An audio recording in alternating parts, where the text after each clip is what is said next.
Si Soshan ay nanatiling tahimik sa kanyang kinauupuan habang hawak pa rin ang librong kanina pa niya binabasa.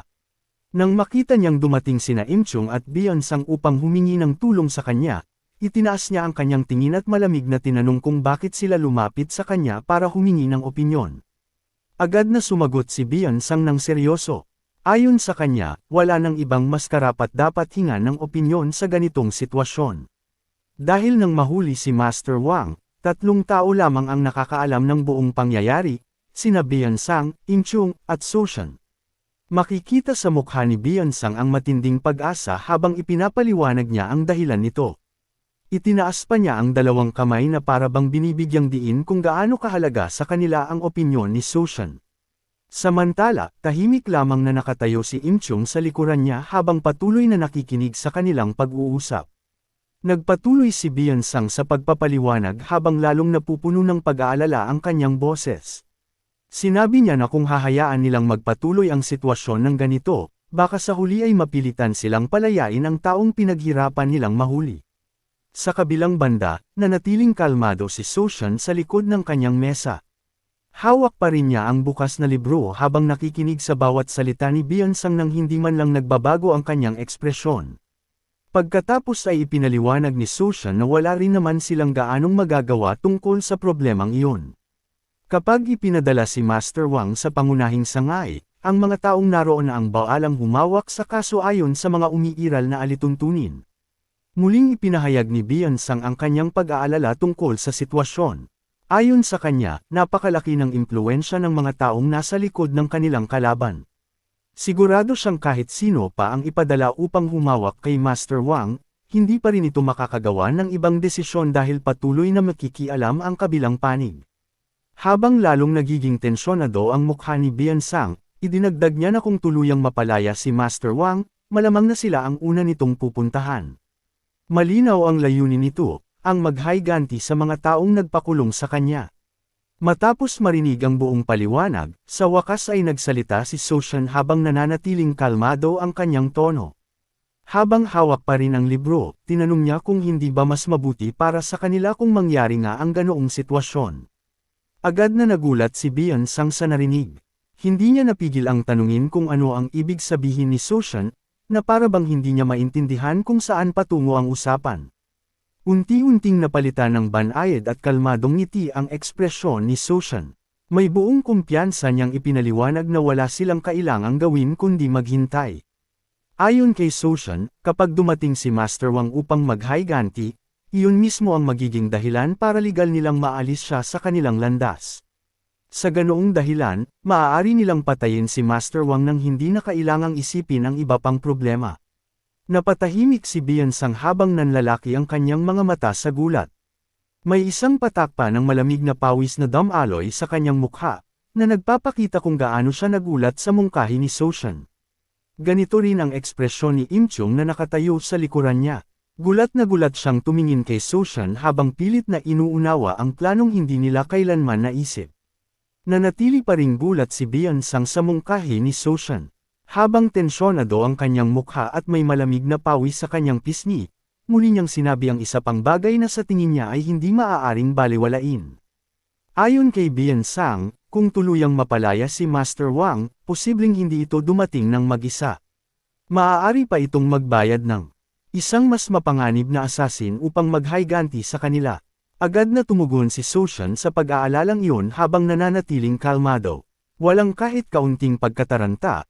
Inamin niyang posibleng ang mangyari ang ganoong sitwasyon. Pagkatapos ay nagsalita si Byeonsang ng mas mariin. Ipinaalala niya na ang problemang ito ay hindi lamang isang bagay na maaari nilang ituring na problema ng ibang tao. Ngunit kalmado pa ring sumagot si Soshan na sa totoo lang, hindi naman talaga niya problema ang lahat ng iyon. Agad na sumagot si Byeonsang ng mas mariin matapos marinig iyon. Iginiit niya na ang lahat ng problemang kinakaharap ng sangay ng Moonsong ay responsibilidad niya bilang pinuno ng sangay. Biglang naging mas matalim at seryoso ang tingin ni Soshan. Sinabi niya na ang ganitong paraan ng pag-iisip ay eksaktong paraan ng pag-iisip ng mga taong mahihina. Ayon kay Soshan, nagkamali si Byeonsang nang isipin niyang bawat problemang nangyayari sa sangay ay personal niyang problema. Iginiit niya na ang problema ng sangay ay dapat manatiling problema ng sangay. Samantala, ang personal na problema ni Biansang ay ibang bagay at hindi dapat paghaluin ang dalawa. Sa likuran nila, tahimik na inulit-ulit ni Imchung sa kanyang isip ang mga sinabi ni Soshan. Nagbago ang kanyang ekspresyon at naging malabo ang kanyang mukha, ngunit kasabay nito ay sinubukan niyang unawain ang tunay na ibig sabihin sa likod ng paliwanag na iyon. Pagkatapos ay sandaling pumikit si Imchung nang hindi nagsasalita. Nanatili siyang tahimik habang pinag-iisipan ang mga sinabi ni Soshan, na parabang sinusubukan niyang tingnan ang sitwasyon mula sa isang bagong pananaw na dati ay hindi niya kailanman naisip. Sinabi ni Imchung na hindi pa man lang siya nagkaroon ng pagkakataong magpasalamat kay Soshan. Ayon sa kanya, kung hindi dahil sa pakikialam ni Soshan noon, malamang ay napasok na sila sa mas malaking problema. Pagkatapos nito, hiniling ni Imchung kay Soshan na ipaubaya na sa kanya ang lahat ng susunod na mangyayari. Hiniling din niya kay Soshan na huwag nang alalahanin ang takbo ng kaso at hayaan siyang asikasuhin ang lahat. Agad na nagpakita ng gulat na ekspresyon si Biansang nang marinig iyon. Ipinaliwanag ni Imchung na ang tunay na dahilan kung bakit dumating ang Heavenly Viper sa kanilang lugar ay dahil pinaslang ang buong pamilya Yang Chu. Mula sa katotohanan iyon, napag-isip ni Imong na halos siguradong direktang minamanmanan ng sangay ng Zhejiang ang kasong iyon. Dahil dito, naging mas seryoso ang problemang kinakaharap nila kaysa sa una nilang inaakala. Muling binanggit ni Soshan ang isang mahalagang punto tungkol sa massacre sa pamilya Yang Chu. Habang nananatili sa likod ng kanyang mesa, dahan-dahan niyang isinara ang librong kanina pa niya binabasa hanggang sa marinig ang tunog ng pagsara nito.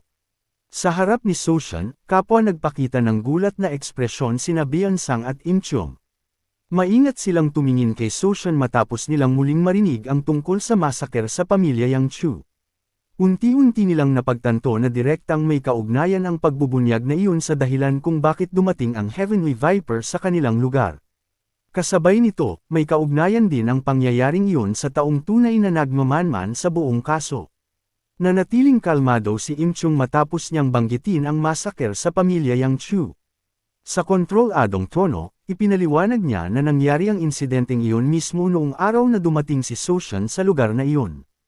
Ipinakita ng paliwanag na iyon na nagkataon mismong kasabay ng pagdating ni Soshan ang nangyaring trahedya. Dahil sa timing ng kanyang pagdating, lalong naging mahirap na baliwalain ang posibleng koneksyon niya sa massacre. Pagkatapos ay nagpatuloy si Imchung sa pagpapaliwanag tungkol sa insidente. Ibinunyag niya na bago pa sumikat ang araw, pinaslang na ang buong pamilya Yang Chu noong gabi bago iyon. Idinetalye rin niya na isinagawa ang massacre ng walang anumang awa. Maging ang mga bata na walang kaalam-alam sa martial arts ay naging biktima rin ng trahedyang iyon.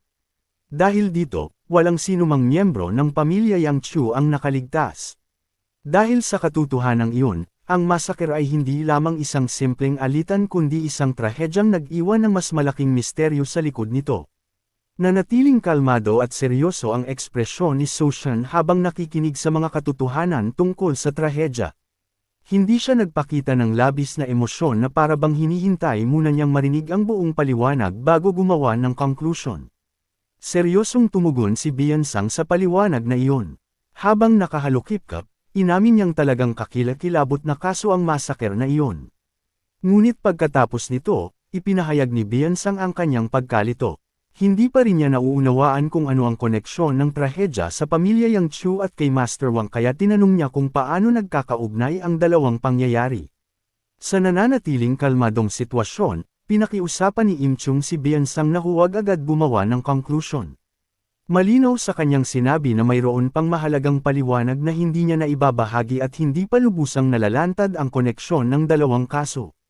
Kasabay nito, sumagi sa kanilang alaala ang dating pangyayari kung saan nagbanta si Master Wang kay Imchung habang nakangiting tuso. Sinabi ni Imchung na malinaw pa rin niyang naaalala ang banta na sinabi sa kanya ni Master Wang noon. Batay sa banta na iyon, napag-isip ni Imong na talagang balak siyang patayin ni Master Wang. Pagkatapos nito, ipinasa rin kay Master Wang ang buong pananagutan sa massacre sa pamilya Yang Chu. Nanatiling kalmado ang tingin ni Soshan habang nakaharap sa kausap niya. Sa tono ng buong katiyakan, ipinaliwanag niya na kung bigla na lamang nagbanta si Master Wang ng walang malinaw na dahilan, halos siguradong may direktang koneksyon siya sa massacre sa pamilya Yang Chu. Ayon kay Soshan, hindi lamang simpleng pananakot ang banta ni Master Wang. Sa halip, ang banta mismo ang naging pahiwatig na nag-uugnay sa Heavenly Viper sa buong trahedyang sinapit ng pamilya Yang Chu. Si Im Chung ay hinaplos ang kanyang baba habang seryosong nag-iisip. Matapos iugnay ang paliwanag ni Soshan sa mga impormasyong hawak na niya, sa wakas ay sumang-ayon siya sa konklusyong iyon. Muli niyang naalala ang pagkakataong tinanong niya si Manor Lord Jojo, na kilalang malapit na kaibigan ni Yang Chu. Noon, kitang-kita ang matinding takot sa mukha ni Manor Lord Jojo nang mapunta ang usapan sa mga bagay na may kaugnayan sa trahedyang iyon. Mula sa kanyang reaksyon, napagpasyahan ni Imong na walang duda na nagbanta nga ang Divine Flower Sect kay Manor Lord Jojo. Lalo nitong pinatibay ang hinalang may kinalaman ang grupong iyon sa magkakasunod na pangyayaring iniimbestigahan nila. Pagkatapos ay nagtanong si Byeonsang ng seryoso habang nakatingin kay Im Chung. Tinanong niya kung bakit kailangan pang gumawa ng ganoong bagay ng isang sect na kasing laki ng Divine Flower Sect. Nanatiling kalmado si Imong nang marinig ang tanong. Ipinaliwanag niya na sa ngayon ay hindi pa nila matiyak kung ano talaga ang motibo sa likod ng kanilang mga ginawa. Ang prioridad nila ay makahanap muna ng ebidensya bago sila gumawa ng conclusion tungkol sa dahilan nito. Sandaling pumikit si Im Chung habang nag-iisip. May isang patak ng pawis na makikita sa kanyang mukha, na nagpapakitang seryoso niyang pinag-iisipan ang problema. Matapos itong pag-isipan, inamin ni Imong na kailangan pa nilang matukoy ang tamang lugar kung saan nila maaaring hanapin ang ebidensya.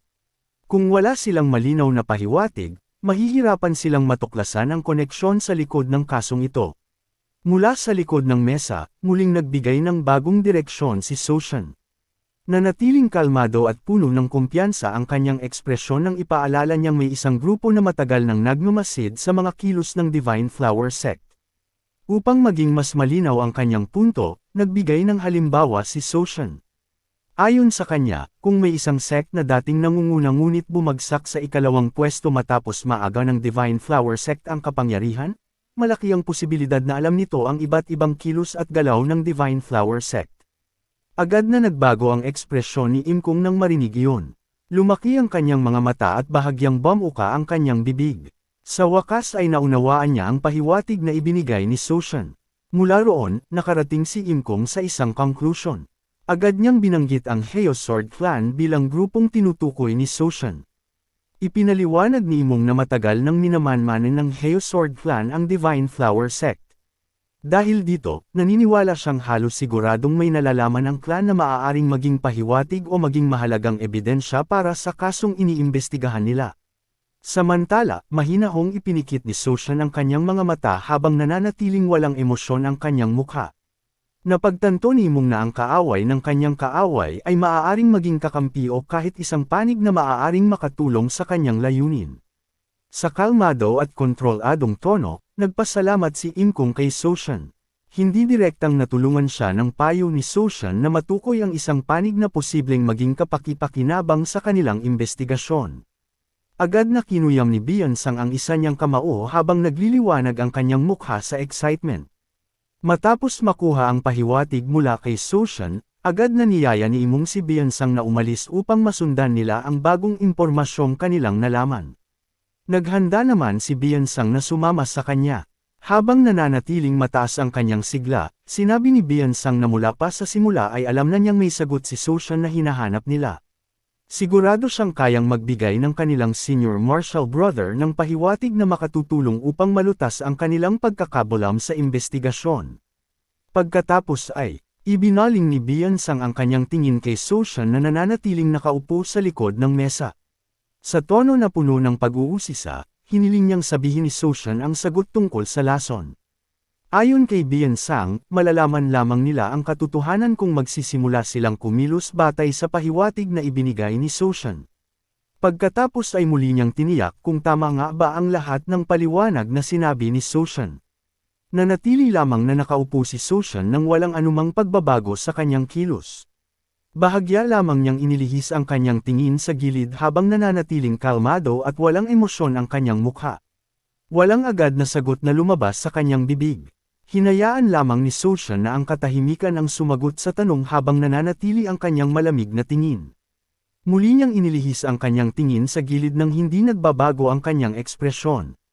Matapos piliing manahimik kanina, sa wakas ay nagsalita na si Soshan.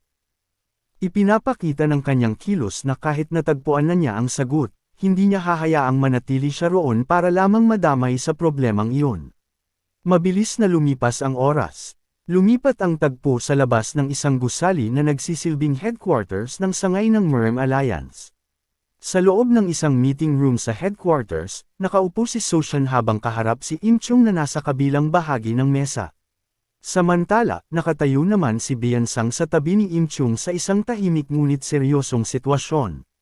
Pagkatapos ay nagsimulang maglahad si Imchung ng bagong impormasyon.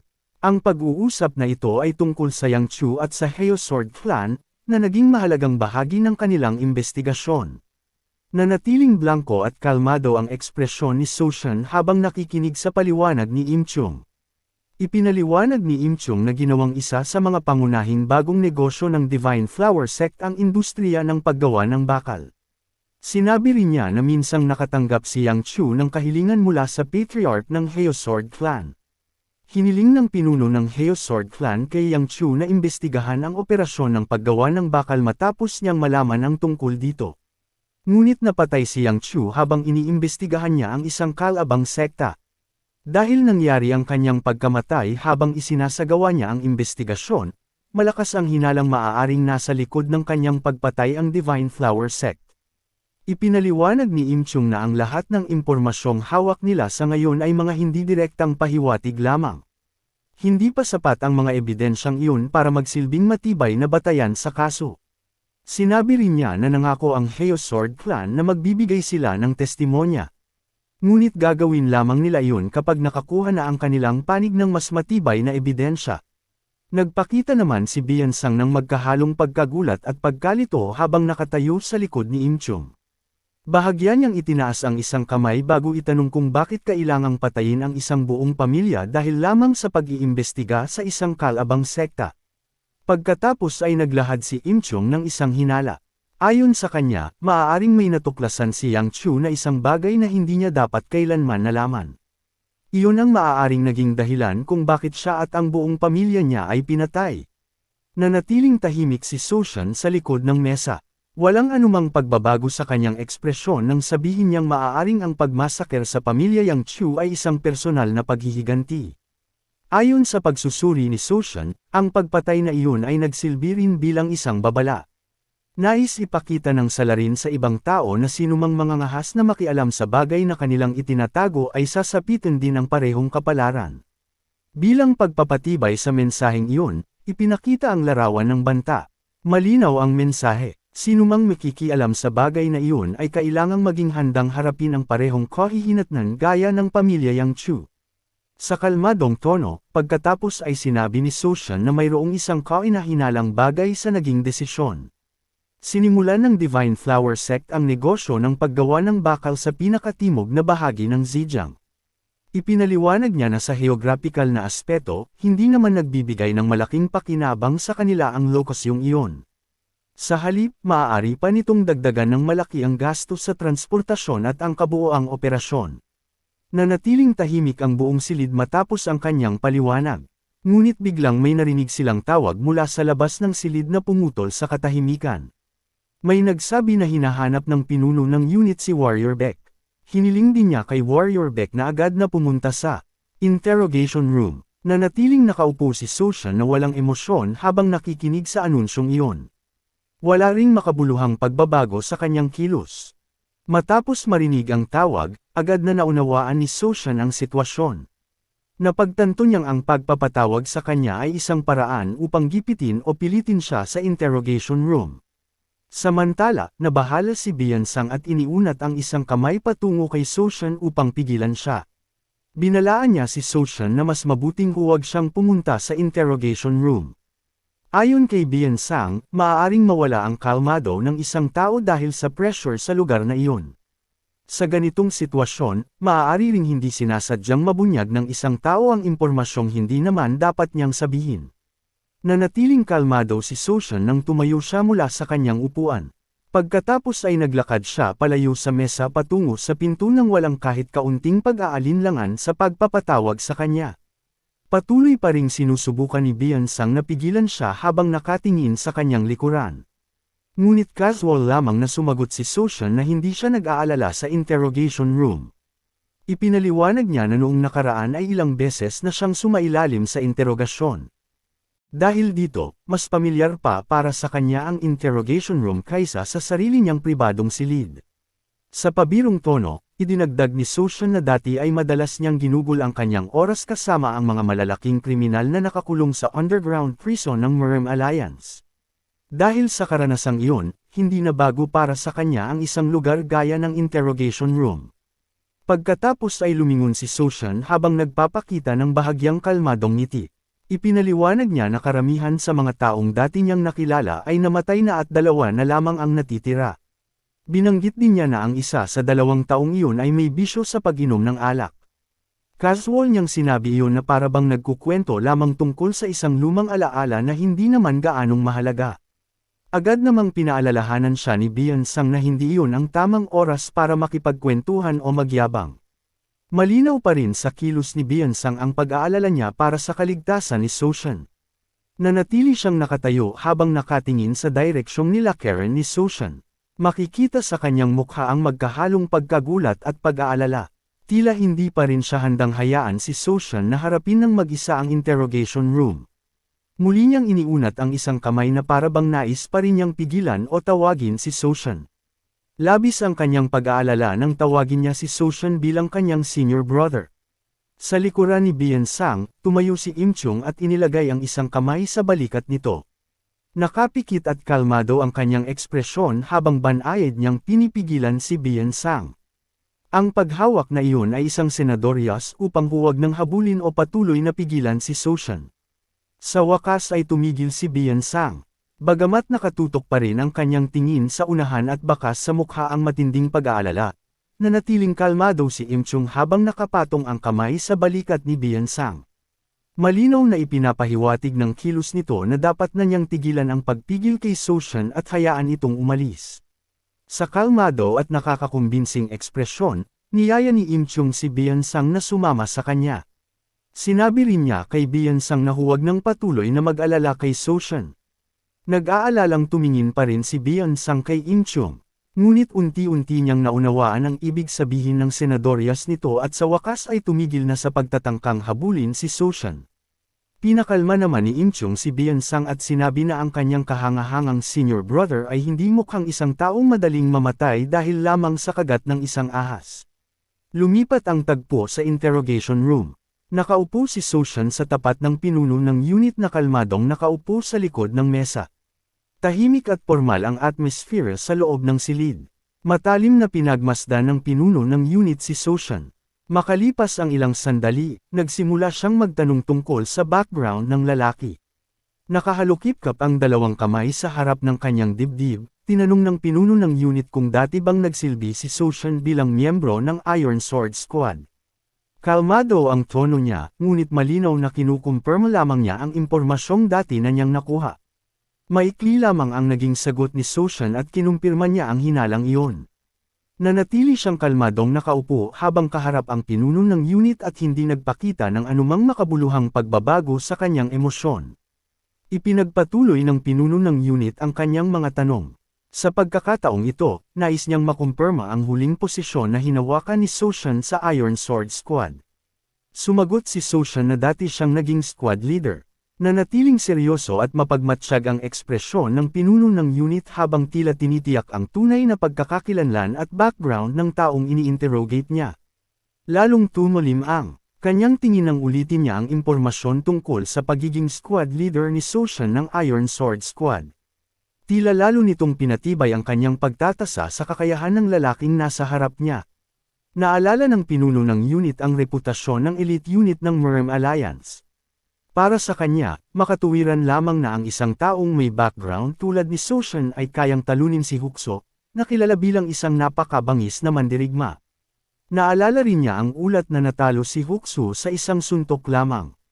Dahil dito, nagsimula ng iugnay ng pinuno ng unit ang kakayahan ni Soshan sa resulta ng laban na dati ay mahirap paniwalaan.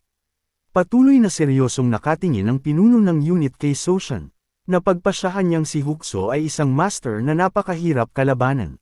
Dahil dito, ayon sa kanyang pagsusuri, hindi maipapaliwanag ang resulta ng laban bilang simpleng pagkakaiba lamang sa antas ng kakayahan. Ang nangyari ay malinaw na nagpapakita ng agwat sa lakas na mas malaki kaysa sa karaniwang pagkakaiba sa skill. Nanatiling kalmadong nakaupo ang pinuno ng unit sa likod ng mesa habang ipinagpapatuloy ang interogasyon. Seryoso ang ekspresyon ng pinuno ng unit nang sabihin niyang alam niyang kayang makilala ni Soshan ang 100-year fish flower root kahit hindi man lang binubuksan ang kahon nito. Ipinapakita ng sinabi niyang iyon na sinusubukan ng pinuno ng unit kung gaano katalas ang pagmamasid ng lalaking nasa harap niya. Nanatiling tuwid ang pagkakaupo ni Soshan at kalmado ang mukha bago siya maikling nagpaliwanag tungkol dito. Sinabi niyang nakikilala niya ang halamang iyon sa pamamagitan lamang ng amoy nito.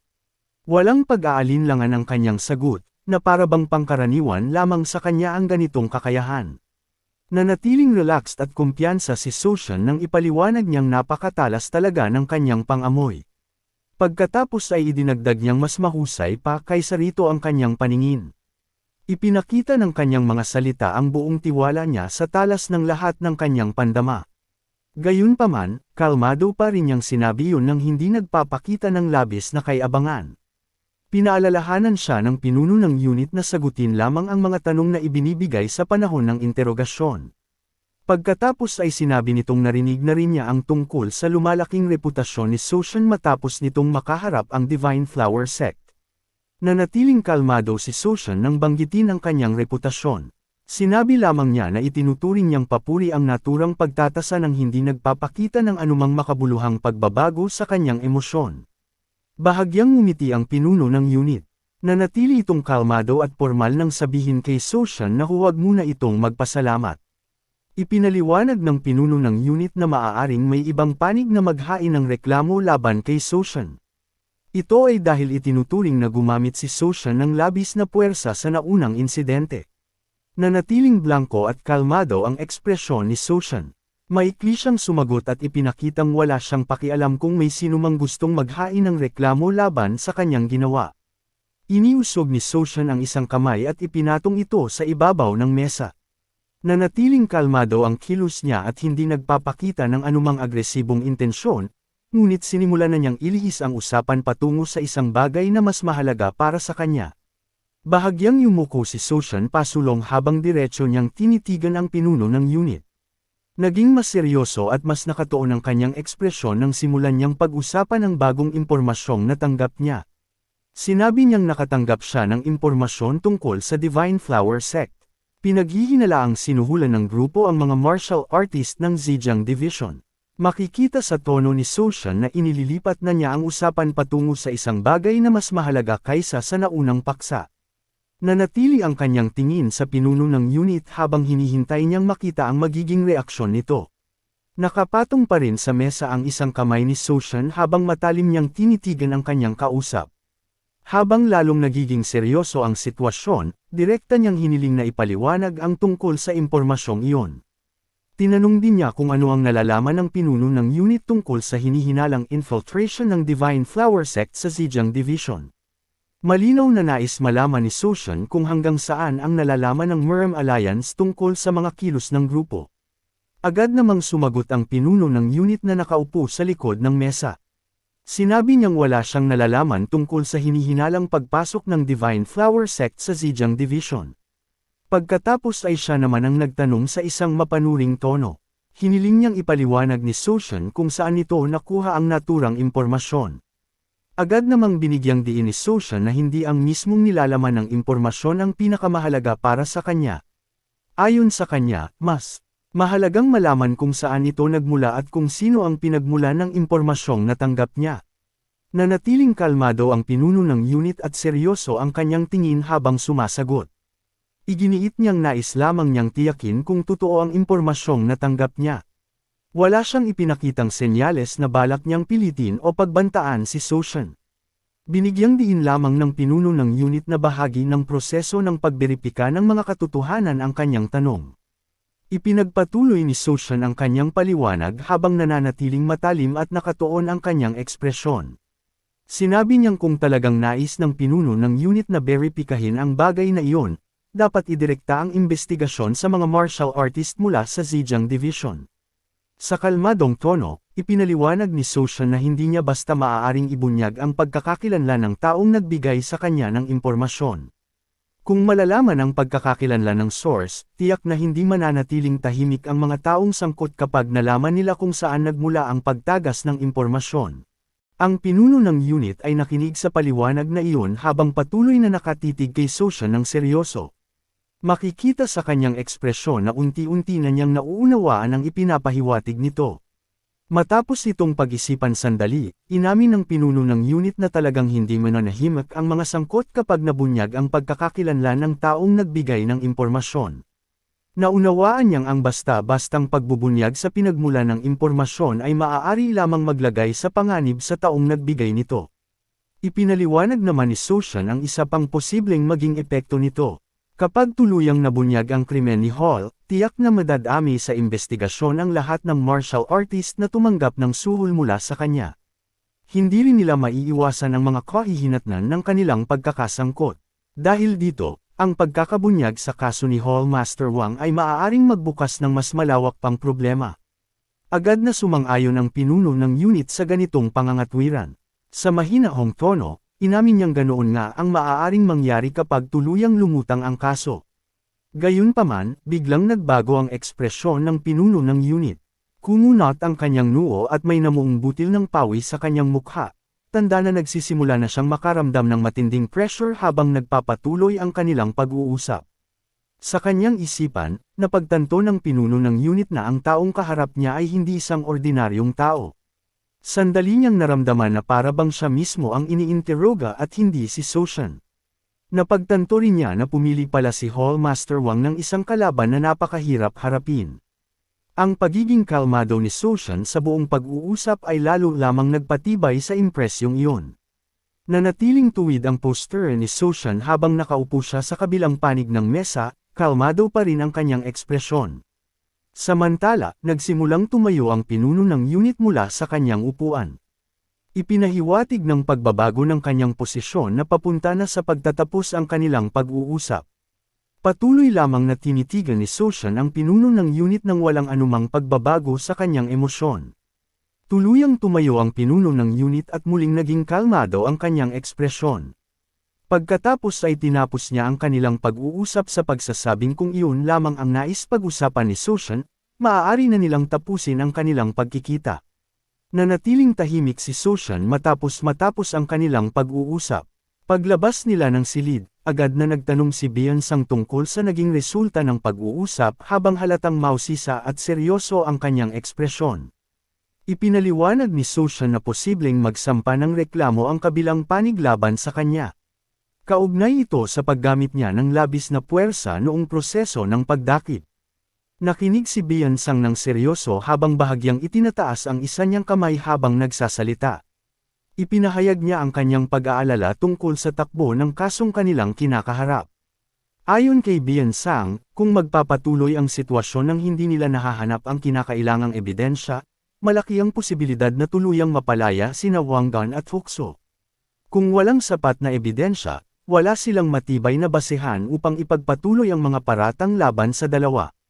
May pagod na ekspresyon at bahagyang nakayukong tingin, sinabi ni Im Chung na susubukan niyang magpaliban ng oras hanggat kaya niya.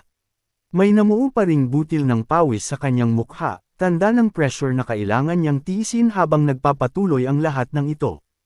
Tumayo naman si Soshan habang nakaharap kay Im Chung, kasama pa rin nila si Beyonce sa loob ng silid. Nanatiling kalmado ang kanyang ekspresyon habang maikli niyang sinabi na anuman ang maging resulta, haharapin nila ito kung anuman ang kahihinatnan nito. Pagkatapos, ay nagsimulang maglakad si Soshan palayo sa silid. Kalmado at matatag ang kanyang mga hakbang. Malinaw na senyales iyon na tuluyan nang natapos ang kanilang pag-uusap. Yumuko si Beyonce nang may labis na pagsisisi sa kanyang ekspresyon. Inamin niyang ang buong sitwasyong nangyari ay resulta ng sarili niyang mga ginawa.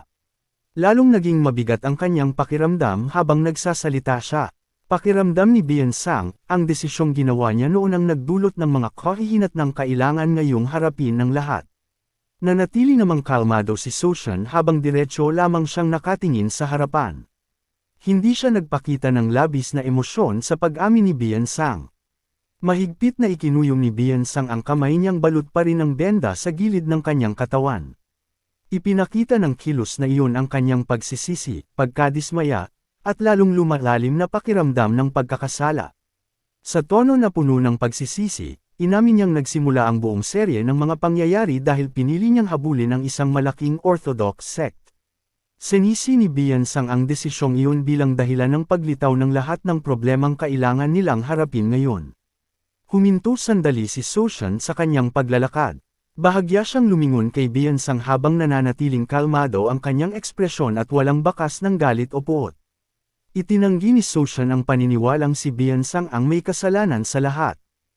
Ayon sa kanya, ang pangunahing dahilan ng lahat ng pangyayaring ito ay ang mga taong inuuna lamang ang sarili nilang interes at pakinabang. Dahil dito, walang saysay na patuloy na sisihin ni Bian Sang ang sarili niya sa mga ginawa ng ibang tao. Ang mga pagkakamali ng iba ay hindi dapat maging pain ng kailangan niyang akuan ng mag-isa. Nakayuko pa rin si Bian Sang habang nakatayo, at kapansin-pansin ang pagod sa kanyang mukha. May butil pa rin ng pawi sa kanyang mukha habang tahimik niyang pinakikinggan ang mga salita ni Soshan. Nanatiling tahimik ang paligid nang muling magsalita si Soshan sa mahinahon ngunit matatag na tono. Pinayuhan niya si Bian Sang na tigilan na ang patuloy na pagsisi sa sarili. Sinabi rin ni Soshan na dapat niyang itigil ang pagkilos na para bang siya ang biktima ng lahat ng nangyari. Ayon sa kanya, hindi kailangang maging handgal at akuan ng mag-isa ang lahat ng pagkakamali. Matapos marinig ang payo na iyon, agad na itinaas ni Bian Sang ang kanyang ulo. Unti-unting lumiwanag ang kanyang mukha. Pagkatapos ay nagpakita siya ng malawak na ngiti at masunarang sumagot na naiintindihan niya ang sinabi ni Soshan at susundin niya ito. Mas magaan na ngayon ang reaksyon ni Bian Sang kumpara sa tensyon na naramdaman niya kanina. Matapos magbigay ng payo, tuluyan nang umalis si Soshan sa silid. Nanatili namang nakatingin sa kanyang papalayong anyo ang 2 taong naiwan sa loob. Kasabay nito, nagtapos na rin ang kanilang pag-uusap sa lugar na iyon. Matapos umalis ni Soshan, nanatiling nakaharap si Bian Sang sa pintuan ng mas kalmado ang kanyang ekspresyon. Nagbago ang kanyang tingin na para bang may iniisip siya. Sa tonong tila isa lamang personal na obserbasyon, sinabi ni Bian Sang na parang palagi na lamang lumilitaw sa iba't ibang lugar ang senior na iyon. Sa likuran niya, nakatayo si Im Chung ng kalmado habang pinakikinggan ang kanyang komento ng walang kapansin-pansing reaksyon. Lumipat ang eksena sa labas ng gusali nang sumapit ang gabi. Isang karwaheng hinihila ng kabayo ang makikitang bumabagtas sa daang na paliligiran ng masukal na kagubatan. Matatiyog ang mga puno sa magkabilang panig ng daan. Samantala, ang madilim at tahimik na gabi ay lalong nagbigay diin sa paglalakbay patungo sa kanilang susunod na destinasyon. Sa loob ng madilim na karwahe, nakaupo ng tuwid ang isang lalaking tinatawag na hepe ng unit na si Sian. Kalma, seryoso, at maingat ang kanyang mukha habang pinakikinggan ang taong nasa kanyang harapan. Sa tapat ng hepe ng unit na si Sian, nakaupo si Wang Wo, anak ni Wang Gan, na bahagyang nakayuko pasulong. Makikita sa kanyang ekspresyon ang tensyon at pag-aalala habang nagtatanong kung paano nagawa ni Im Chung na pigilan ang kanyang ama hanggang sa patuloy pa rin itong nakakulong. Nanatiling kalmado ang hepe ng unit na si Sian habang ipinapaliwanag ang sitwasyon. Ipinaliwanag niya na matagumpay na nadakip si Hukso kasama ni Wang Gan at nasa masamang kalagayan ngayon si Hukso. Matapos marinig ang paliwanag, muling nagtanong si Wang Wo. Sa pagkakataong ito, nais niyang malaman kung sino talaga ang taong nakapagpabagsak kay Hukso. Kalma pa rin ang ekspresyon ng hepe ng unit na si Sian nang sumagot siya. Ipinaliwanag niyang ang taong tumalo kay Hukso ay isang lalaking nagngangalang Baek Soshan na kamakailan lamang ay naatasan sa sangay ng Wenseng. Sinabi rin niya na dati nang nagsilbi si Baek Soshan bilang pinuno ng isang squad sa Legion Iron Sword. Ayon sa hepe ng unit na si Sian, hindi alam ni Hukso ang ganoong background kaya naging kampante ito at sa huli ay natalo. Matapos marinig ang paliwanag, biglang nagalit si Wang Wo. Napasulong ang kanyang katawan hanggang sa tuluyan siyang makatayo habang puno ng galit at determinasyon ang kanyang mukha. Habang lalong tumitindi ang kanyang emosyon, sinabi ni Wang Wu na nais niyang agad na patayin si Baek Soshan bilang ganti. Malinaw sa kanyang kilos at matalim na tingin ang matinding pagnanais niyang maghay-ganti. Nanatiling kalmado ang hepe ng unit na si Xian kahit biglang sumabog ang emosyon ni Wang Wu. Sa matatag na tono, pinagbawalan niya si Wang Wu na kumilos ng padalos-dalos. Ipinaliwanag niyang hindi pa maaaring galawin si Soshan. Kung kikilos si Wang Wu ngayon, lalo lamang magiging komplikado ang sitwasyon at mas mahihirapan silang mapalaya si Wang Gan. Muling iginiit ng hepe ng unit na si Xian na ang pangunahing prioridad nila ngayon ay ang tiyaking mapalaya muna si Wang Gan. Kapag nakalabas na ang ama ni Wang Wu, saka na lamang niya maaaring asikasuhin ang iba pang problema ayon sa kanyang kagustuhan. Matapos marinig ang paliwanag, nanatili pa ring puno ng galit ang ekspresyon ni Wang Wu. Gayunpaman, unti-unti niyang pinigilan ang kanyang emosyon habang kumikirot ang kanyang panga at namumuo ang pawis sa kanyang mukha habang pilit niyang tinatanggap ang utos ng hepe ng unit na si Xian. Matapos bahagyang hamupa ang tensyon, muling nagtanong si Wang Wu sa mas kontroladong tono. Nais niyang malaman kung kailan eksaktong mapapalaya ang kanyang ama. Nanatiling kalmado ang hepe ng unit na si Xian habang nagbibigay ng nakakakumbinsing sagot. Sinabi niyang natapos na ang lahat ng kinakailangang proseso. Kung walang magbabago sa kasalukuyang sitwasyon, dapat ay malapit ng mapalaya si Wang Gan. Matapos marinig ang katiyakang iyon, unti-unting nabawasan ang tensyon kay Wang Wu. Muling umupo si Wang Wu sa harap ng hepe ng unit na si Xian matapos hamupa ang kanyang emosyon. Naging mas kalmado ang kanyang ekspresyon at bumalik sa kontrolado ang kanyang kilos. Una niyang ipinahayag ang kanyang pasasalamat sa tulong at paliwanag na ibinigay ng hepe ng unit na si Xian. Pagkatapos nito, muling nagsalita si Wang Wu sa mas magalang na tono, na nagpapahiwatig na may iba pa siyang gustong sabihin. Nanatiling kalmado ang hepe ng unit na si Xian habang nakaupo at nakatingin kay Wang Wu. Naghintay lamang siya sa pagpapatuloy ng pag-uusap ng walang kapansin-pansing pagbabago sa kanyang emosyon. Pagkatapos ay itinaas ni Wang Wu ang isang balot na tela gamit ang dalawang kamay. Maraming piraso ng ginto ang nasa loob nito at iniabot niya ang mga ito sa hepe ng unit na si Xian. May magiliw na ekspresyon at bahagyang ngiti, ipinaliwanag ni Wang Wu na dala niya ang gintong iyon sa buong paglalakbay. Ang pagbibigay nito ay nagsilbing pagpapakita ng respeto at pasasalamat sa tulong na natanggap niya mula sa hepe ng unit na si Xian. Ngumiti ng mahinahon ang hepe ng unit na si Xian bilang tugon sa regalo. Sinabi niyang hindi na kailangang mag-abala pa si Wang Wu o gumawa ng ganitong uri ng formalidad, ngunit kinuha pa rin niya ang balot ng ginto at agad itong ipinasok sa kanyang damit. Nanatiling casual at kontrolado ang kanyang tono. Para bang wala lamang halaga ang reg along iyon na kailangang pagtuunan ng pansin. Matapos ang kanilang pag-uusap, tumayo ang hepe ng unit na si Xian at naglakad patungo sa pintuan. Nanatiling nakaupo si Wang Wu habang pinagmamasdan ang pag-alis ng hepe ng unit na si Xian. Bago siya lumabas, sinabi ng hepe ng unit na si Xian na sa ngayon ay kailangan lamang nilang bumalik at maghintay hanggang matapos ang proseso ng pagpapalaya kay Wang Gan. Nang mabuksan na ng hepe ng unit na si Xian ang pintuan at halos makalabas na, muli siyang tinawag ni Wang Wu.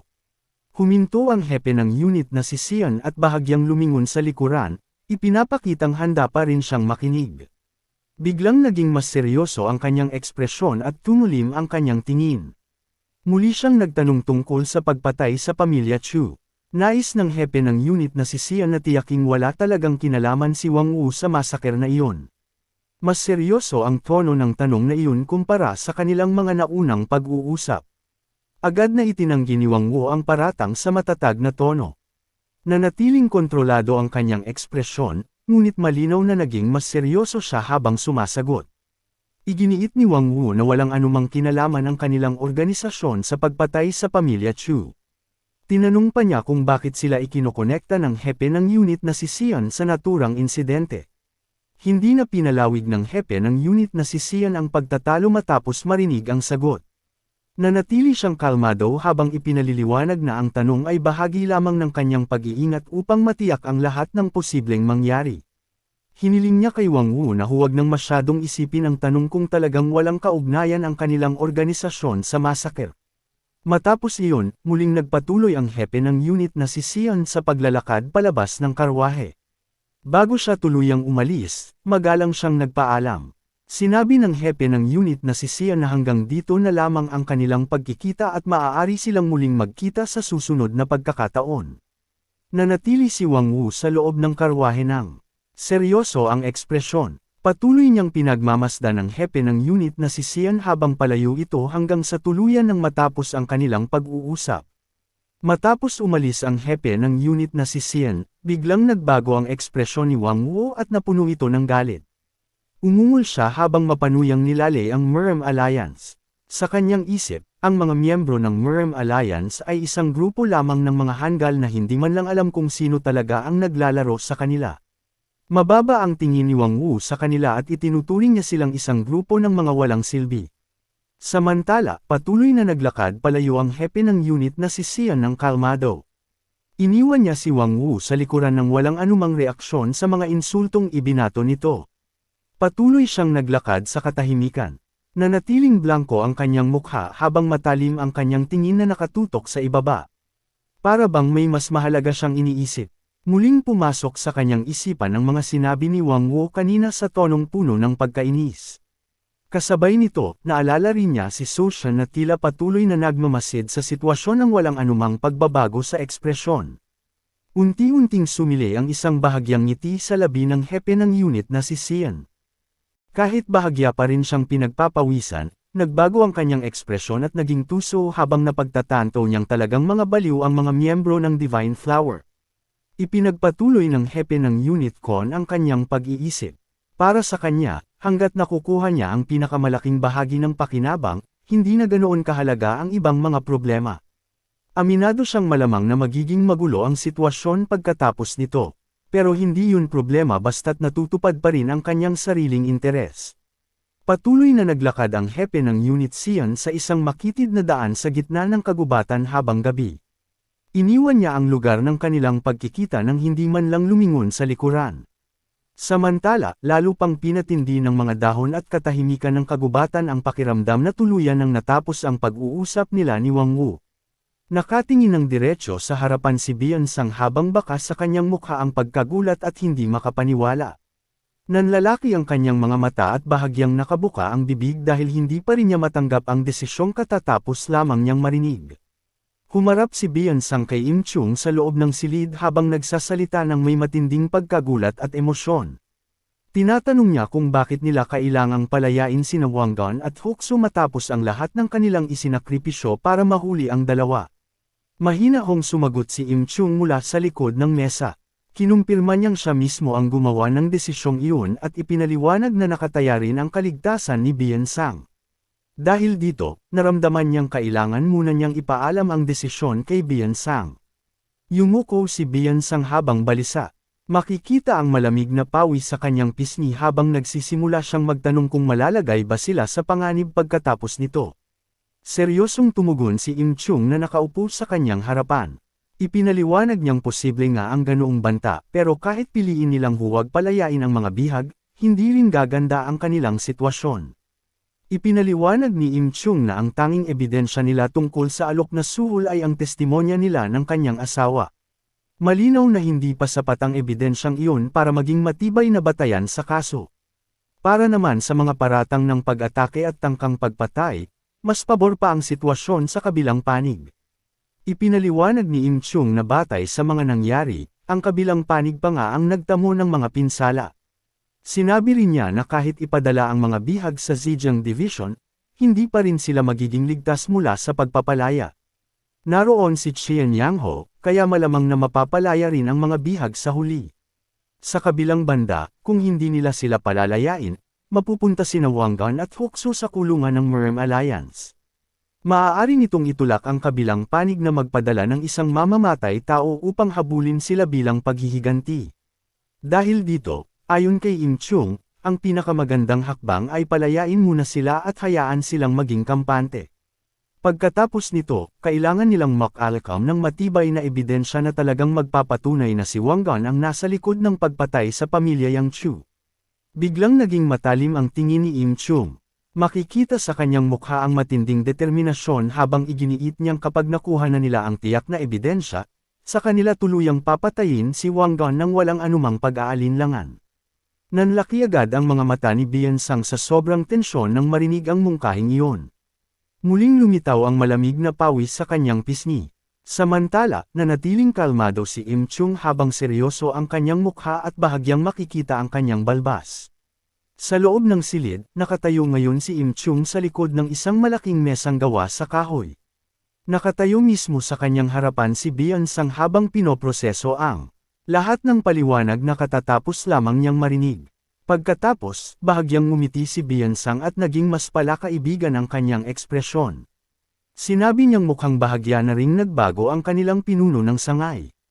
Habang hinihimas ang likod ng kanyang leeg na may bahagyang alang-ineng ekspresyon, mahinang ngumiti si Biansang.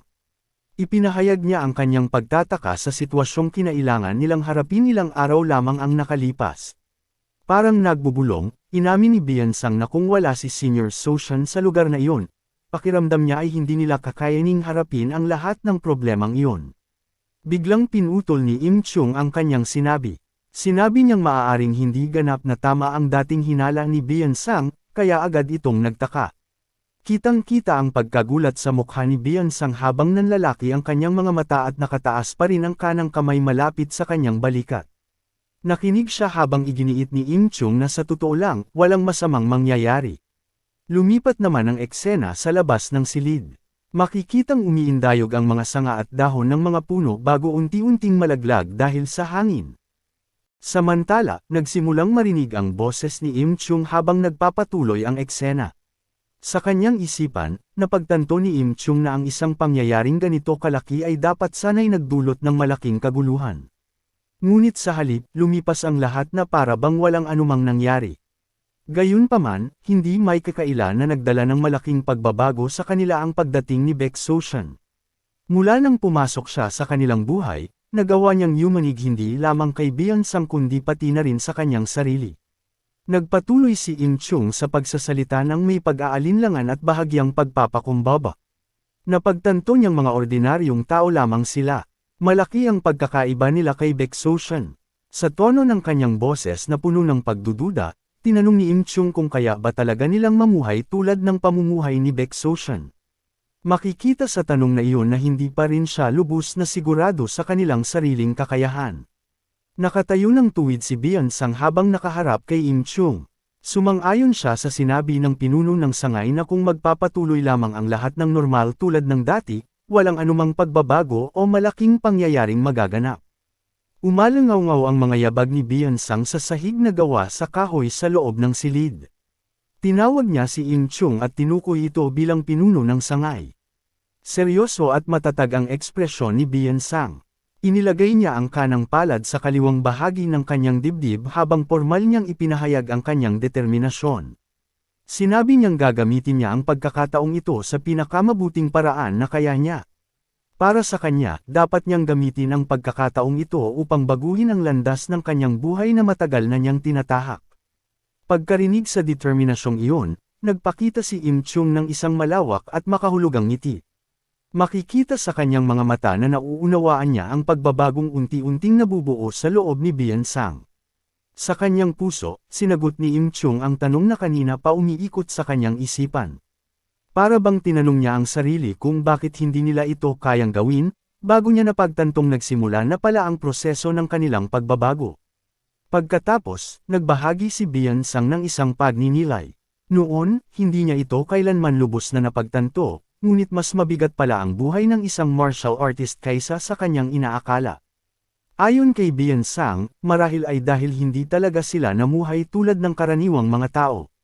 Malayo ang kanilang buhay sa pang-araw-araw na pamumuhay ng mga ordinaryong tao kaya lalo lamang naging mabigat ang mga painang kailangan nilang harapin. Ipinakita naman ng eksena ang isang malawak na bakuran na puno ng mga batong sahig. May ilang taong nakatayo roon habang pinagmamasdan ang 2 taong naglalakad sa gitna ng bakuran. Makikitang naglalakad sina Wang Gan at Huxuo sa loob ng bakuran. Bahagyang nakayuko si Wang Gan habang may benda pa ring nakabalot sa itaas na bahagi ng kanyang mukha at nakatikip sa kanyang mga mata. Sa paligid niya, nakatayo sina Bian Sang at Im Chung habang pinagmamasdan ang paggalaw ni Wang Gan kasama ang kanyang grupo. Pareho silang may seryoso at mapagbantay na tingin. Maingat nilang sinusundan ang bawat hakbang ng sugatang lalaki. Habang nakayuko at tumatawid sa bakuran, patuloy na nag-aalab sa loob ni Wang Gan ang galit at paghihiganti. Iginiit niyang hinding-hindi niya malilimutan ang insidenteng naganap sa lugar na iyon. Samantala, nakatayo si Im Chung sa hindi kalayuan sa kanya na may kalmadong ekspresyon at tila hindi naaapektuhan. Pagkatapos, inutusan ni Wang Gan si Hukso na agad siyang sumama sa pag-alis. Agad na tumanggo si Hukso na nasa tabi niya at masunarang nagpahayag ng kahandaang sundin ang utos. Magkakatabing nakatayo sa bakuran sina Bian Sang, Im Chung, at Soshan. Pinagmamasdan nila ang grupo ni Wang Gan at Hukso habang dahan-dahan itong lumalayo mula sa bakuran patungo sa pangunahing tarangkahan. Bahagyang ikaniling ni Soshan ang kanyang ulo patungo kay Im Chung. Mahinahon niyang iminungkahi na ang una nilang gawin ay ilipat ang buong pamilya ng pinuno ng sangay sa loob ng sangay na tanggapan upang mapanatili ang kanilang kaligtasan. Pagkarinig sa mungkahing iyon, mahigpit na kumuyam ang kamay ni Im Chung hanggang sa yumigting ang mga ugat sa ilalim ng manggas ng kanyang damit. Sumang-ayon siya habang buong pagsisising inamin na mula pa sa simula ay binyantaan at ginamit na ni Hallmaster Wang ang kanyang pamilya. Ipinaliwanag ni Soshan na hindi lamang si Wang Gan ang dahilan kung bakit kailangan nilang gawin ang paglipat. Kailangan din nilang mag-ingat kay Hukso. Dahil ayon sa nalalaman ni Soshan, isa si Hukso sa mga taong labis na nagpapahalaga sa kanyang dangal. Biglang sumingit si Bian Sang sa usapan dahil sa kanyang pagkamausisa. Tinanong niya si Soshan kung kailan pa nito nalaman ang lahat ng problemang iyon. Diretsyong tumingin si Soshan sa kanya ng may kalmado ngunit malamig na ekspresyon. Pagkatapos, ipinaliwanag niya ang prinsipyong matagal na niyang sinusunod. Ayon kay Soshan, kung nagdesisyon ang isang tao na huwag pansinin ang isang bagay, dapat niya itong tuluyang baliwalain. Pero kung pinili na niyang makialam, kailangan niyang tapusin ang problemang iyon hanggang sa huli. Ipinaliwanag niya na karamihan sa mga tao ay madalas na binabaliwala ang simpleng prinsipyong iyon. Sa huli, ang kapabayaan nilang iyon ang nagiging dahilan kung bakit sila ipinagkakanulo o tinutusok sa likod ng mga taong hindi nila inaasahan. Pagkatapos, pinag-isipan ni Soshan ang sitwasyong kinakaharap ni Hukso. Ayon sa kanya, sa malapit na hinaharap, malamang na maglalaban sa loob ni Hukso ang kanyang katapatan at galit.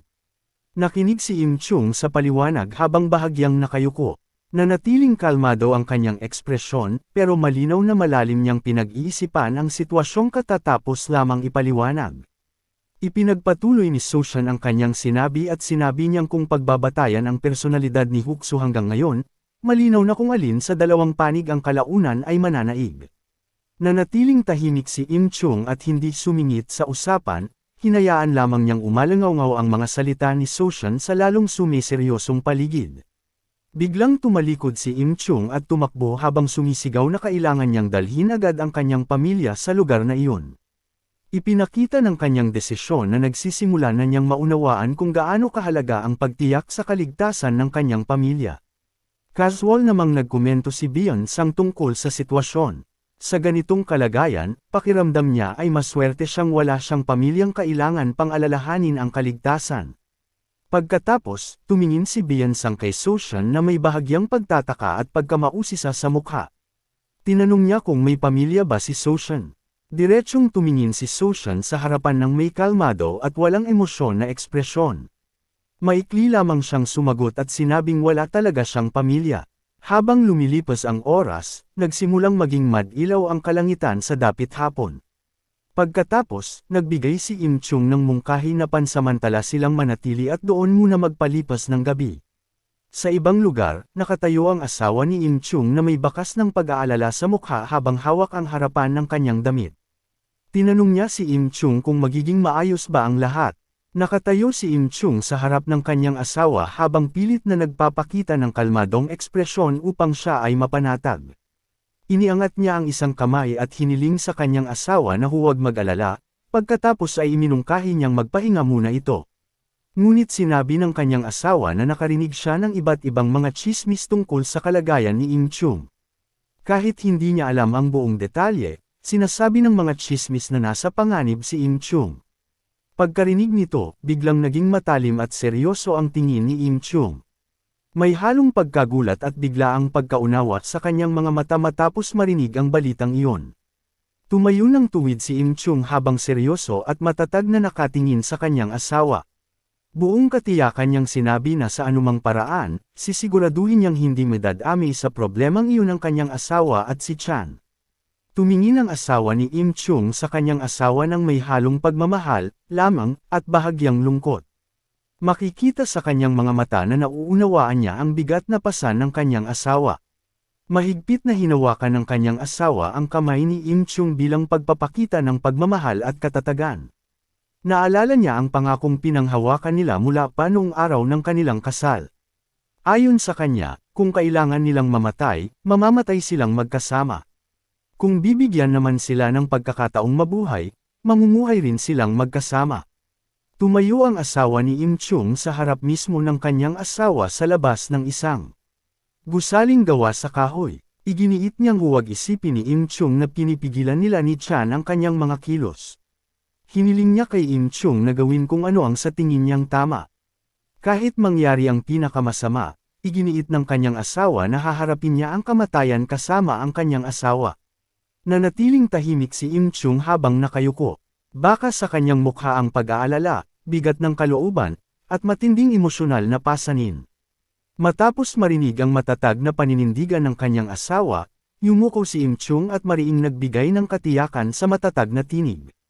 Sinabi niyang hinding-hindi mangyayari ang ganoong masamang bagay. Lumipat ang eksena sa isang terasa malapit sa tirahan. Isang batang lalaki ang nakaupo roon habang nakatingin kay Soshan ng may pag-aalala at pagkabalisa sa mukha. Tinanong niya kung magiging maayos ba ang kanyang ama. Sa kabilang bahagi ng gusali, nakatayo si Im Chung habang pinagmamasdan silang dalawa. Nakatuon ang kanyang tingin sa pag-uusap ni na Soshan at Chan at wala siyang balak na sumingit. Nakaupo si Soshan nang magkakros ang mga binti at nakatiklop ang dalawang braso sa harap ng kanyang dibdib. Pagkatapos, humarap siya kay Chan at diretsahang sumagot na hindi maayos ang kalagayan ng kanyang ama. Agad na nagulat si Chan sa prangkang sagot na iyon. Muli niyang tinanong kung nasa panganib ba ang kanyang ama. Samantala, nakasandal si Im Chung sa likod ng isang kahoy na haligi ng gusali. Sinabi ni Im Kung na narinig niya ang sinabi ni Soshan sa kanyang anak. Nanatiling kalmado ang mukha ni Soshan habang humihingi siya ng paumanhin kung masyado siyang nakialam sa usapin ng pamilya ni Im Kung. Patuloy na naglalakad si Chan palayo sa kanila habang tinatahak ang pasilyo patungo sa kanilang tahanan. Samantala, sinabi ni Im Kung na wala siyang problema rito. Sa halip, nagpasalamat pa si Im Kung kay Soshan. Inamin niyang hindi niya napansin kung gaano nakalaki ang naging pagbabago kay Chan. Biglang naging mas seryoso ang mukha ni Im Kung. Sinabi niyang may isang bagay siyang gustong hilingin kay Soshan. Kalmadong tumugon si Soshan at hinayaan siyang sabihin ang kanyang kahilingan. Diretsyong tumingin si Im Kung habang buong kaseryosohan niyang hiniling kay Soshan na protektahan muna ang kanyang pamilya. Samantala, siya mismo ang maghahanap ng katotohanan sa likod ng lahat ng nangyari at maghahanap ng ebidensyang magpapatunay na si Wang Gan ang pumatay sa pamilya ni Yang Chu. Agad na tumalon si Soshan mula sa kanyang kinauupuan at pumayag. Nagulat si Im Kung sa mabilis niyang tugon kaya muli niyang tiniyak kung talagang handa si Soshan na tumulong. Bahagyang itinagilid ni Soshan ang kanyang ulo habang nakataas at nakabukas ang dalawang kamay. Sa nakaka-relax na paraan, ipinaliwanag niyang hindi siya pumayag dahil kay Im Kung. Ayon kay Soshan, pumayag lamang siyang tumulong dahil mukhang mabuting bata si Chan. Dahil sa simpleng dahilan na iyon, bahagyang ngumiti si Im Kung ng kalmado. Tumingin si Im Kung kay Soshan at nagpasalamat sa kanyang tulong. Sandali naging magaan ang kanilang usapan bago sila muling humarap sa mga problemang naghihintay sa kanila. Lumipat ang eksena sa labas ng tahanan ng pamilya Yang Chu sa tahimik na gabi. Mag-isang naglalakad si Im Kung ng dahan-dahan. Lumapit siya sa isang bahagi ng gusali ng tahanan ng pamilya Yang Chu habang patuloy na iniisip ang kasong hindi pa rin nila nalulutas. Hindi kalayuan doon, makikita si Dr. Huang na seryoso at matatag ang ekspresyon. Ipinaliwanag niya na iisa lamang ang pumatay sa buong insidente ng pagpatay sa pamilya. Magkatapat na nakaluhod sina Im Kong at Dr. Huang sa lupa malapit sa isang malaking bato. Ipinagpatuloy ni Dr. Huang ang kanyang paliwanag at sinabi niyang pinatay ng salarin ang bawat miyembro ng pamilya sa iisang atake lamang nang walang kahit kaunting pag-aalinlangan. Bawat biktima ay natagpo ang may taman ng saksak mismo sa puso. Ipinapakita ng paraan ng pagpatay na napakataas ng katumpakan at kakayahan ng salarin. Nakikinig si Im Kong nang may pag-aalala hanggang sa makita ang pawis sa kanyang mukha. Tinanong niya kung may iba pa bang bakas, tulad ng kakaiba sa espadang ginamit o posibilidad na may lason sa talim nito. Umiling si Dr. Huang habang bahagyang inililihis ang kanyang katawan. Ipinaliwanag niyang walang ibang bakas dahil ordinaryong espada lamang ang ginamit ng salarin. Sa buong buhay niya bilang isang taong sumusuri ng iba't ibang bangkay, sinabi ni Dr. Huang na hindi pa siya nakakita ng pagpatay na kasing linis nito. Walang natatanging bakas na maaaring direktang magturo sa pagkakakilanlan ng salarin. Tumingin si Dr. Huang kay Im Kong nang may malungkot at nag-aalalang ekspresyon. Tinawag niya itong branch leader Im bago ipahayag ang kanyang pag-aalala. Ayon kay Dr. Huang, kailangang mahuli agad ang taong iyon. Ayaw niyang hayaang gumala sa mundo ang isang baliw na tulad nito at muling pumatay ng ibang tao. Samantala, nagsimulang mag-isa na suriin ni Im Kong ang paligid ng tahanan. Tumayo siya sa tabi ng isang kahoy na mesa at ilang lalagyan na gawa sa luwad na nasa tabi ng dingding ng gusali. Maingat niyang sinuri ang bawat bahagi bago tuluyang bumantong hininga. Ibinulong niya sa sarili na gaya ng kanyang inaasahan, wala talagang ibang bakas na maaaring makita. Biglang nagbago ang ekspresyon ni Im Kong at naging alerto siya. May narinig siyang kaluskos mula sa paligid kaya agad naghanda ang kanyang katawan para sa posibleng panganib. Walang pag-aaksaya ng oras, binunot ni Im Kong ang kanyang espada. Itinutok niya ang dulo ng talam sa taong nasa likuran niya habang sumisigaw at nagtatanong kung sino ang naroon. Biglang natakot si Bian Sang. Nanlaki ang kanyang mga mata at itinaas niya ang dalawang kamay habang nagmamadaling ipinaliwanag na siya mismo iyon. Napaatras din si Im Kong nang mapagtanto kung sino ang nasa harapan niya. Makikita ang malamig na pawis sa kanyang mukha dahil muntik na niyang atakihin si Bian Sang. Ipinaliwanag naman ni Bian Sang ang dahilan ng kanyang pagpunta. Akala niya ay maaaring may natitira pang mga bakas sa lugar kaya nagpasya siyang pumunta at magsiyasat ng mag-isa. Ngunit hindi niya inaasahang makikita rin niya si Im Kong doon. Ngumiti si Bian Sang habang bahagyang itinataas ang kanyang kamay. Sinabihan niya si Im Kong na bumalik na dahil siguradong nag-aalala na ang kanyang asawa. Iminungkahi rin niyang ipaubaya sa kanya ang natitirang investigasyon sa lugar. Tuluyang umalis si Im Kong sa lugar. Habang naglalakad, sinabi niyang hindi na kailangang masyadong mag-alala dahil pinuprotektahan ni Warrior Baek ang kanyang pamilya. Bahagyang ngumisi si Bian Sang nang marinig iyon. Unti-unting nawala ang kanyang pag-aalala nang malaman niyang naroon si Soshan upang bantayan ang pamilya ni Im Kong. Pinuri rin ni Bian Sang si Soshan kay Im Kong. Ayon sa kanya, talagang maaasahan ang senior na iyon sa ganitong klase ng sitwasyon. Ngunit hindi nila namalayan na isang lalaking nakasuot ng maitim na balabal ang tumalon mula sa ibabaw ng pader. Matatag siyang bumagsak sa lupa nang hindi gumagawa ng anumang labis na ingay. Dahan-daang naglakad ang lalaking nakabalabal sa pasilyo sa ilalim ng madilim na gabi. Natatakpan ng tela ang kanyang mukha, habang ang kanyang mga mata ay tila nagliliyab na pula sa likod ng takip. Biglang huminto ang kanyang mga hakbang. Napatigil ang lalaki nang mapagtanto niyang may naghihintay na sa kanya sa lugar na iyon. Nakatayo roon si Soshan ng kalmado at walang bahid ng pagkataranta. Mahina siyang bamulong na hindi maaaring hayaang makapasok sa bahay na tinitirhan ng mga bata ang isang uod na tulad nito. Ang lalaking nakasuot ng maitim na balabal ay si Huksu pala. Puno ng mga sugat ang kanyang mukha, ngunit gumanti lamang siya ng isang tusong ngisi na may halong galit. Sinabi ni Huksu na hindi pa rin nagbabago ang walang hiya at bibig ni Soshan. Tinanong niya kung alam na ba talaga ni Soshan na pupunta siya sa lugar na iyon. Nagpatuloy si Huksu sa pagbabanta habang nakangisi ng puno ng paghihiganti. Sinabi niyang ang pagdating niya ngayon ang perpektong pagkakataon upang patayin muna si Soshan. Pagkatapos nito, balak niyang patayin ang buong pamilya ni Im Kong. Malinaw sa banta ni Huksu na hindi lamang paghihiganti sa dati niyang pagkatalo ang pakay niya.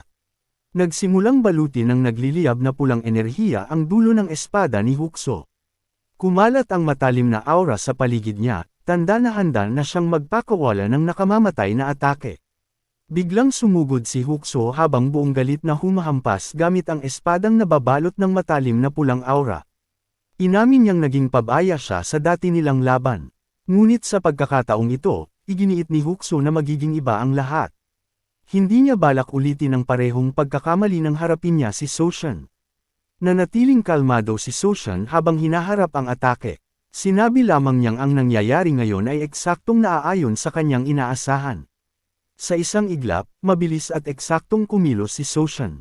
Eksakto nang dumating ang nakamamatay na atake, nasalo at napigilan niya ang pulsuhan ni Hukso. Ipinaliwanag ni Soshan na kapag ang katapatan ay humarap sa problema ng pagpipigil sa galit, ang huli ang siyang tuluyang mananaig. Bahagyang ngumiti si Soshan ng kalmado habang mahigpit pa ring hawak ang kamay ni Hukso na kanyang napigilan. Malinaw na ipinakita nito na hindi man lang natinag si Soshan sa atake ni Hukso.